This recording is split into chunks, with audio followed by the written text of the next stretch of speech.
Danas sam odlučila snimiti jedan make-up tutorial, a koristit ću ovu Oriflame paleticu sjenila koja je već pri kraju i koju ste već vidjeli u mom postu o onim proizvodima koje ću baciti, koje sam potrošila i tako to. Naravno, vrag mi nije dao mira i morala sam jedan put se snimam našminkat prije nego što ju bacim. Radi se o nijansi Harmony 251-3, nemam pojma je li ona uopće još u prodaju ili ne. Znači, ona je iz one Giordani Gold kolekcije i tako to. Onak, stvarno sam ju dobrano istrošila i ništa, ako vas zanima kako će ovo ispasti, nastavite gledati.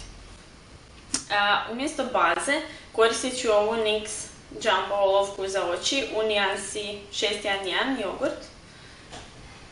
Znači, nju ću staviti preko cijeloga kapka i sada ću to izblendati prstima. Sada ću uzeti ovaj mali kistić od NYX i ovu najsvjetliju bijelu nijansu i nju ću nanijeti u unutarnji kut oka.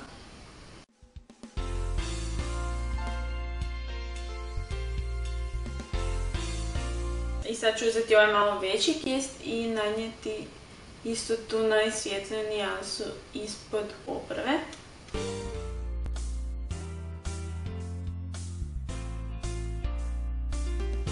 Sada idem sa ovom tu nijansom.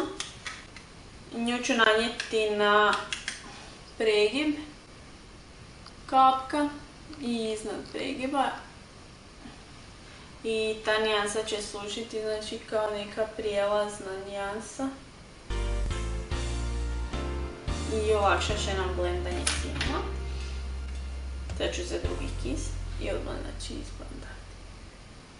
Sad ću uzeti kist za sjenilo i ovu tu ovako zlatnu nijansu. Ovu. I nju ću nanijeti preko cijelog kapka.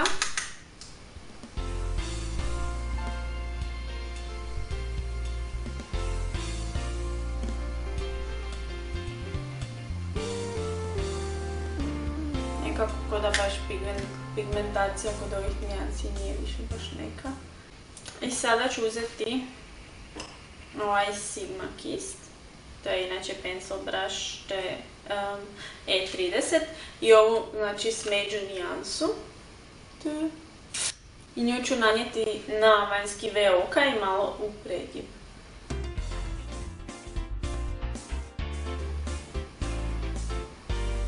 Ali ne ništa previše zato što je ovo ipak onako dnevni look i želim da bude lagan i prozračan i možda čak i malo proljetni.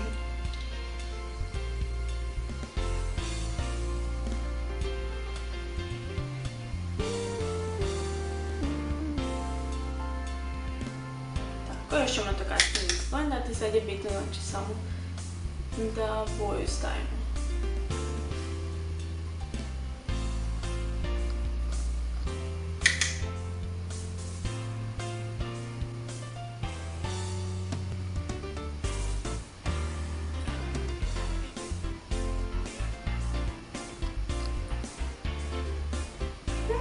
Mogu da ovako ostavim. Sad ćemo uzeti neki kist za blendanje, na primjer ovaj Sigma E35. I prvo znači blendamo ovo gore što je u pregibu.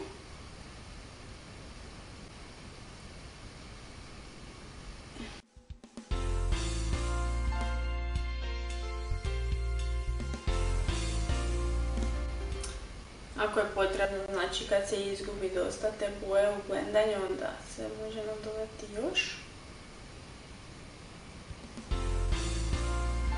Bolje nego da odjednom stavite previše pa da ne možete izblendati. Samo ako kistom kupite boju, onda je bolje za iduće blendanje uzeti čisti kist.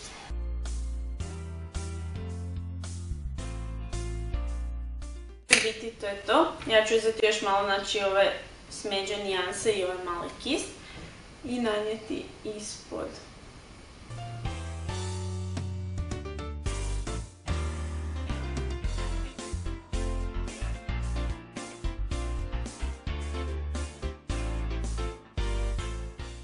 mislim da je to sad otprilike to.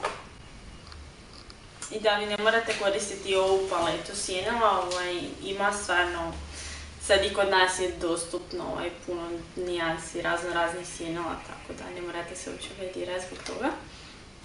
Mislim da neću stavljati tuš. Sam rekla, znači ja se radi o nekom dnevnom luku, ali ako vi želite, naravno možete.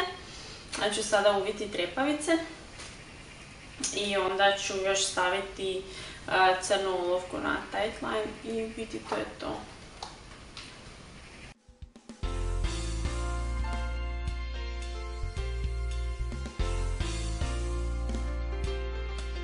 Koristit ću ovu Max Factor Masterpiece maskaru, moju omiljenu.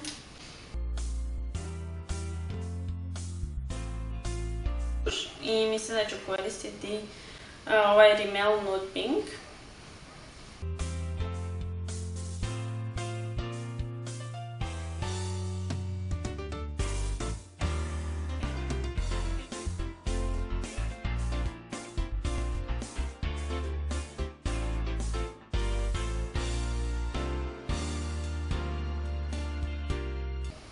Znači što se tiče lica, podloge, rumenila i to, stavit ću u opis koje proizvode sam koristila, ali imam i video o tome kako nanosim podlogu, tako da možete provjeriti, njega ću isto staviti u opis videa. Eto, nadam se da vam se sviđa, sad napokon mogu zafidjeliti ovu paletu u smeće, jer mi sigurno više neće trebati, više nije tako dobra kao što je bila prije, ali sam ja mislila da je bila dobra. Nema veze, uglavnom, vidimo se, bok!